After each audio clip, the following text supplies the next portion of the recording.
earnings news. And oh boy, it was a busy week. There's a lot of stuff in the headlines, Chris. Home Depot, Target, and Walmart all reported this week, and here are some highlights. According to CNBC, Home Depot posted fiscal third quarter earnings and revenue that beat expectations on a sales decline of 3% over the year prior period, and indicated caution ahead in its remaining full year guidance. Target similarly beat fiscal third quarter earnings and revenue expectations, but said that it's seeing weaker discretionary spending and more deal-hungry shoppers, with no meaningful changes expected for the holiday quarter, and comp sales in a range of around a mid-single-digit decline. Finally, Walmart, changing the game a little bit, beat sales and profit expectations, with sales up over 5% year over year, but also sounded the caution alarm on its holiday outlook as well. Chris, we're going to go to you first here. Chris K, how do you think the retail boardrooms are looking at, like, what are they looking at amid this coming holiday season in light of these reports? What should we expect coming out of there? Yeah, so I think it's a really nice juxtaposition there, especially with the three you just went through. So you see Target and Home Depot down year over year. Target skewing towards that, their offerings skewing towards that discretionary spend. Home Depot calls out big projects being down. Walmart is up on the strength of grocery, your everyday goods. Yep. So I think that's more of a tale of what consumer spending is going to look like going forward. I think what some of my clients are talking about and thinking through is, do we have to start revisiting, our AOP plans for next year as we look at what we had built in for price increases coming? As you see weakness in the segment, perhaps a lot of those prices they had been planning will actually go back the other way, and we'll start to see some clawbacks. So I think a lot of folks are revisiting that. The second thing I think people are talking about is, maybe bracing for a weaker holiday season, year over year. I think you see, the other one that was interesting to me was Walmart announcing that they're not going to be doing seasonal hiring this year. And I think there were some connotations of that in their earnings results, but basically bracing for, maybe a softer holiday season. Yeah, I saw something just this morning that said, like, gifting is down, like where you were buying 10 things for your family members, now it's 9 that reports are anticipating this year.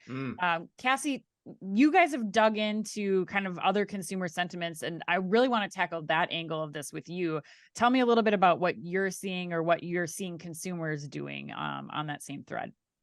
Absolutely. So I think what we're seeing, the consumer sentiment is really mirroring what we're seeing in terms of the caution going into holiday. So we just released our biannual consumer sentiment survey, and nearly half of consumers are expecting to spend the same or less over the next 6 months on themselves and their family. So really not a good sign going into the holiday season.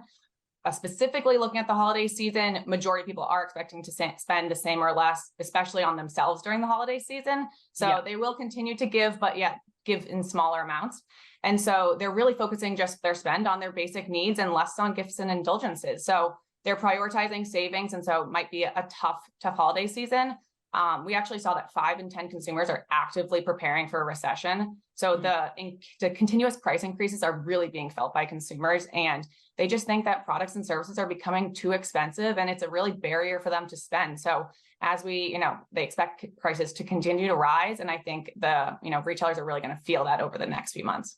Yeah. So kind of echoing what we're hearing, like Brian Cornell saying, where people aren't just going out and buying the thing like they typically do at Target. They're waiting until it gets cold out and they need a sweatshirt and jeans versus, going in right away and just seeing something that inspires them. Chris, you're laughing at me when I say this. Yeah. I think that you might have some commentary. I'm laughing at this statement. Yeah, I'm laughing at this statement. Yeah, I always think it's funny when they start putting the weather in here. Like, it's pretty early in the season. We're already blaming the weather on the lack of sweatshirts that are being bought at Target. But I agree with everything Chris and Cassie just said. I mean, fundamentally, I think it's pretty straightforward. And Home Depot, I think, no surprise in their results.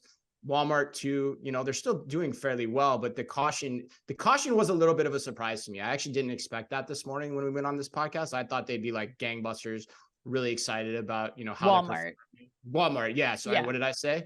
No, you did. I was just clarifying between Walmart and Home Depot, just for my own sense. Yeah. For you. Yeah. Walmart. So I thought I didn't expect them to be as cautionary, or for lack of a better word, pessimistic about the holiday. So that's an interesting wrinkle. But yeah, Target seems all over the place to me right now. And I mean, you got that comment that you just talked about.